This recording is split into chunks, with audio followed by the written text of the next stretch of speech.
स्वयंसेवक संघ के सरसंघ चालक डॉक्टर मोहन राव भागवत जी।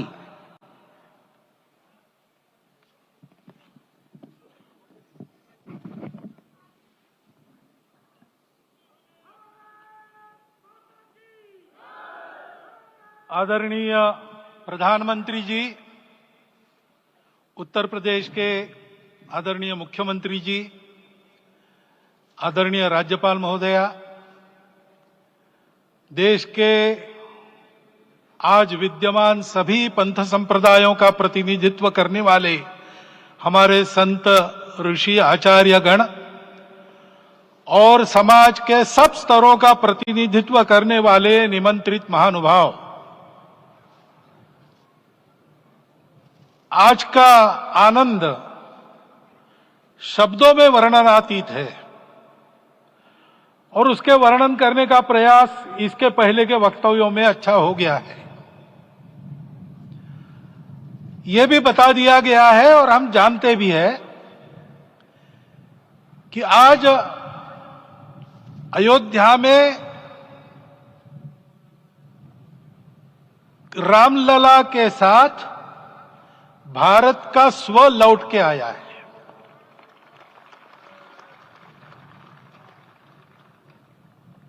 और संपूर्ण विश्व को त्रासदी से राहत देने वाला एक नया भारत खड़ा होके रहेगा, इसका प्रतीक आज का कार्यक्रम बन गया है।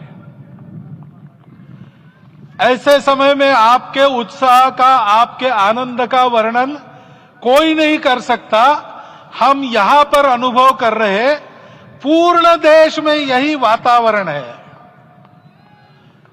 छोटे छोटे मंदिर के सामने दूरदर्शन पर इस कार्यक्रम को सुनने वाले हमारे समाज के करोड़ों बंधु वहां पहुंच न पाए, ऐसे घर घर के हमारे नागरिक सज्जन, माता भगिनी सब भाव विभोर है, सब में आनंद है, सब में उत्साह है। और ऐसे समय में जोश की बातों में थोड़ी सी होश की बात करने का काम मुझे ही दिया जाता है। आज हमने सुना कि इस प्राण प्रतिष्ठा महोत्सव में पधारने के पूर्व प्रधानमंत्री जी ने कठोर व्रत रखा। जितना कठोर व्रत रखने को कहा था, उससे कई गुना अधिक कठोर व्रताचरण उन्होंने किया। मेरे पुराना उनसे परिचय है, मैं जानता हूं वो तपस्वी है ही, परंतु वो अकेले तप कर रहे हैं, हम क्या करेंगे।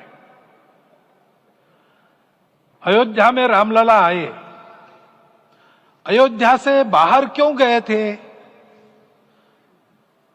रामायण में क्यों गए थे बाहर? तो अयोध्या में कलह हुआ। अयोध्या उस पुरी का नाम है जिसमें कोई द्वंद्व नहीं, जिसमें कोई कलह नहीं, जिसमें कोई दुविधा नहीं।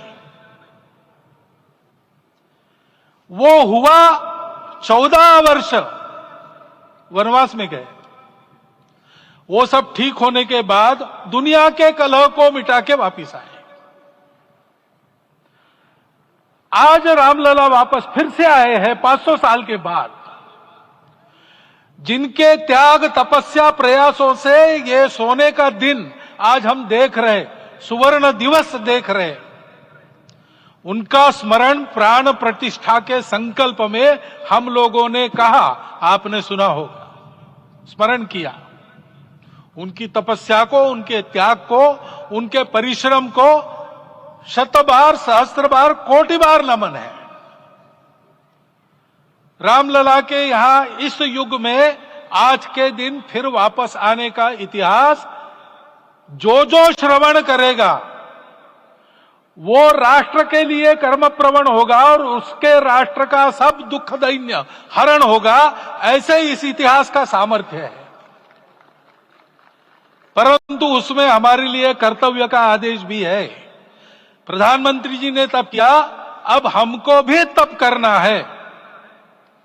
राम राज्य आने वाला है, वो कैसा था दैहिक दैविक भौतिक तापा राम राज नहीं कहु व्यापा। सब नर करहि परस्पर प्रीति चलहि स्वधर्म निरत श्रुति नीति। सब निर्दंभ धर्मरत पुनि नर अरु नारी चतुर सब गुनी।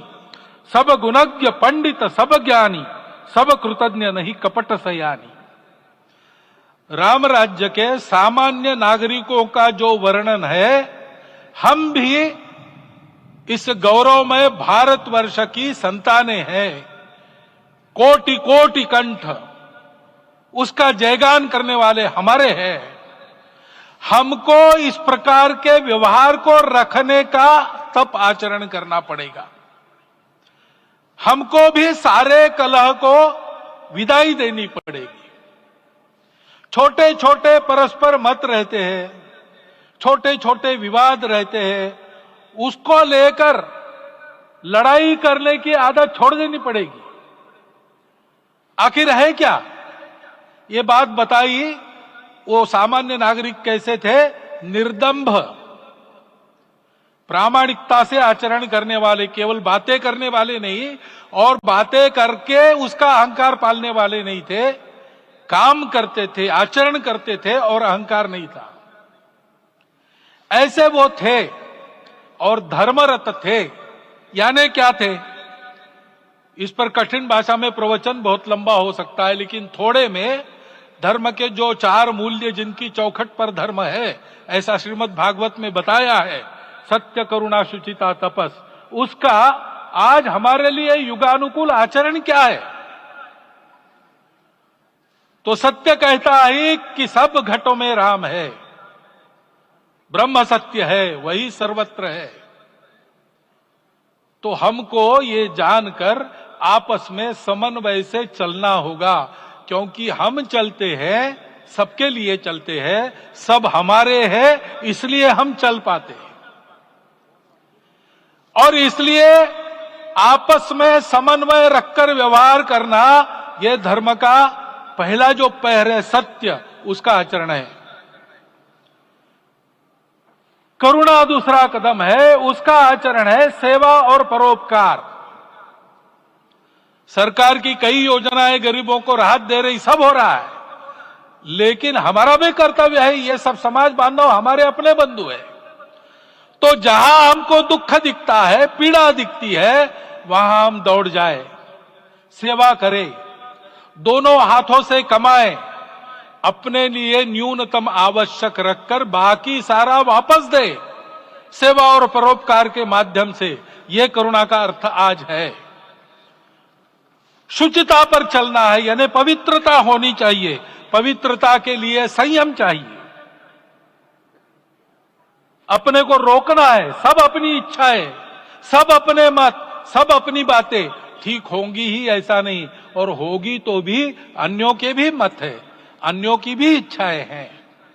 और इसलिए अपने आप को संयम में रखते हैं तो सारी पृथ्वी सब मानवों को जीवित रखेगी। गांधी जी कहते थे, earth has enough for everyone's need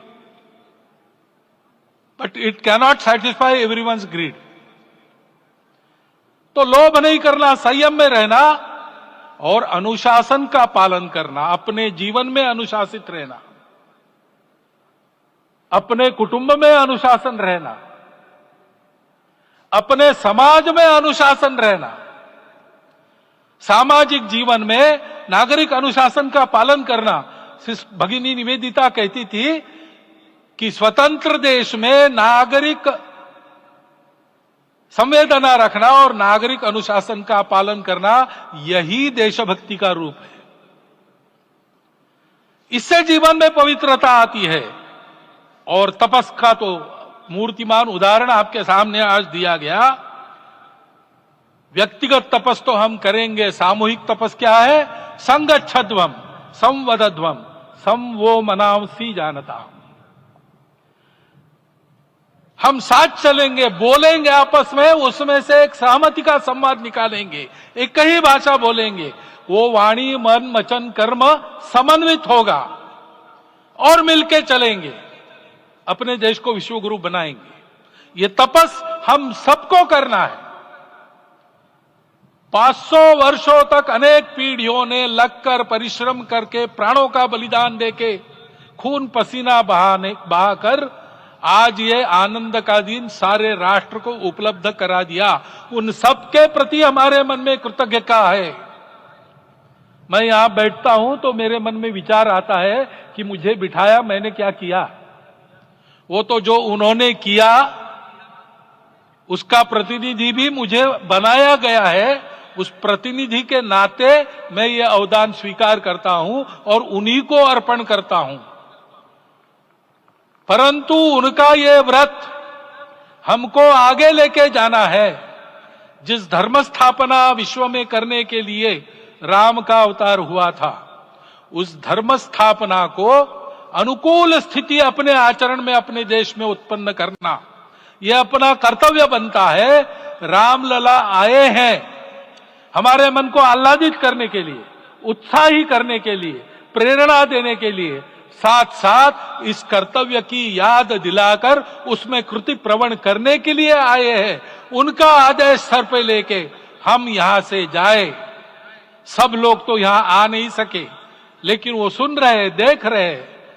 अभी इसी क्षण से इस व्रत का पालन हम करेंगे तो मंदिर निर्माण पूरे होते होते विश्व गुरु भारत का निर्माण भी पूरा हो जाएगा। इतनी क्षमता हम सबकी है। इसका मैं एक बार स्मरण देता हूं, आप सबको धन्यवाद देता हूं और मेरे 4 शब्द समाप्त करता हूं।